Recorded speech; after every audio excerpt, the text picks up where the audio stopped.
महाराष्ट्रातील शेतकरी कर्जमाफी योजनेबद्दल एक मोठा अपडेट आलेला आहे।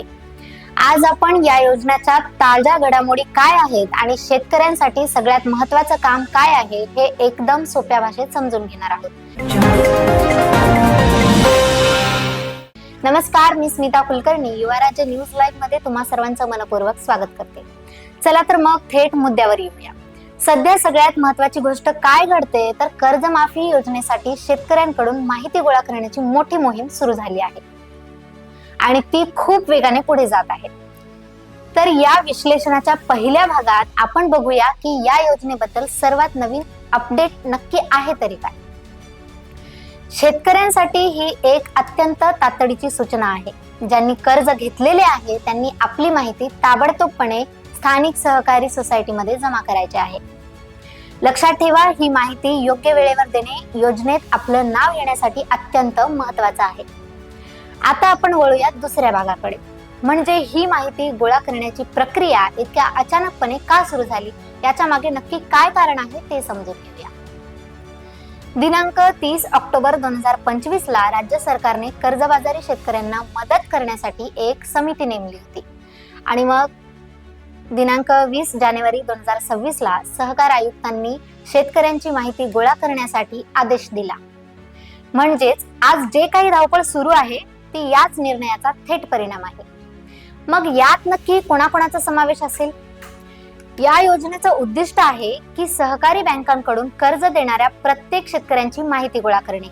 ही व्याप्ती खूप मोठी आहे आणि त्यामुळे थोडाफार गोंधळ होऊ शकतो, तोच आता आपण दूर करूया। आता एक सर्वात महत्त्वाची गोष्ट, एक मोठा गैरसमज पसरलाय। ही योजना फक्त ज्यांचा कर्ज थकलाय त्यांच्यासाठीच आहे, पण तसं अजिबात नाहीये। ज्यांचा कर्ज 3-4 वर्षांपासून थकीत आहे त्यांची तर सविस्तर माहिती गोळा होतच आहे, पण जे नियमितपणे कर्ज फेडत आहेत त्यांची ही माहिती गोळा होत आहे। त्यामुळे कर्ज घेतलेला असो किंवा तुम्ही फेडत असाल तरी दोघांनी माहिती देणे हे बंधनकारक आहे। चला आता तिसऱ्या भागात येऊया की शेतकऱ्यांकडून घेतलेली माहिती ही नेमकी जाते तरी कुठे आणि तिचा प्रवास कसा होतो, म्हणजेच ही संपूर्ण प्रक्रिया काम कसे करते ते समजून घेऊया। ही प्रक्रिया अगदी 5 सोप्या टप्प्यांमध्ये होते। सर्वात आधी शेतकरी आपली कागदपत्रे स्थानिक सोसायटीमध्ये देतो, मग ती सोसायटी सगळी माहिती एकत्र करते आणि जिल्हा मध्यवर्ती बँकेकडे पाठवते। तिथून ही माहिती लीड बँकेकडे जाते आणि त्यानंतर राज्याच्या सहकार विभागाकडे जाते आणि शेवटी अंतिम यादी तयार करण्यासाठी महा-IT पोर्टलवर अपलोड होते। ही एक सुनियोजित साखळी आहे जी माहिती सुरक्षितपणे पोहोचवते किंवा पोहोचवण्याचं काम करते। आता सर्वात महत्त्वाचा भाग म्हणजे शेतकऱ्यांनी नक्की काय करायचं आहे आणि त्यांना कोणत्या अडचणी येऊ शकतात, चला यावर जरा लक्ष देऊया। इथे एक गोष्ट लक्षात घ्या, यामध्ये सर्वात मोठा अडथळा येऊ शकतो तो म्हणजे फार्मर आयडी। फार्मर आयडी म्हणजे जी शेतकऱ्यांची ओळख पटवते आणि ते असणं अत्यंत गरजेचं आहे। तर शेतकऱ्यांनी कोणते कागदपत्र तयार ठेवायचे आहेत? यादी अगदी सोपी आहे।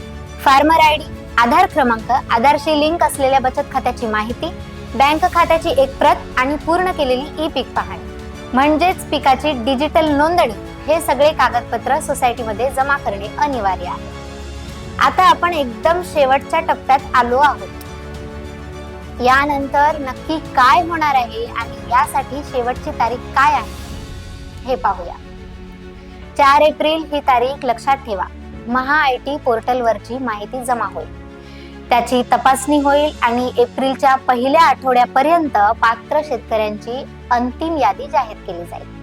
याचा अर्थ आपल्याकडे वेळ खूप कमी आहे, पण ही माहिती गोळा करण्याची प्रक्रिया पुन्हा का सुरू करावी लागली याचे उत्तर अगदी सोपं आहे।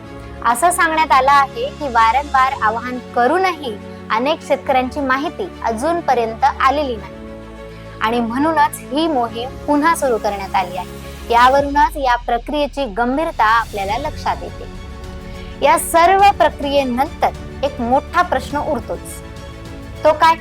तर तो म्हणजे ही सर्व माहिती गोळा झाल्यानंतर सर्व पात्र शेतकऱ्यांपर्यंत या योजनेचा लाभ खरोखरच पोहोचेल का?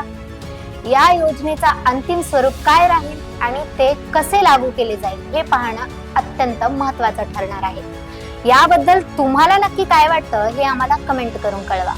अशाच नवनवीन माहितीसाठी आणि अपडेटसाठी पाहत रहा युवा राज्य न्यूज लाईव्ह. धन्यवाद.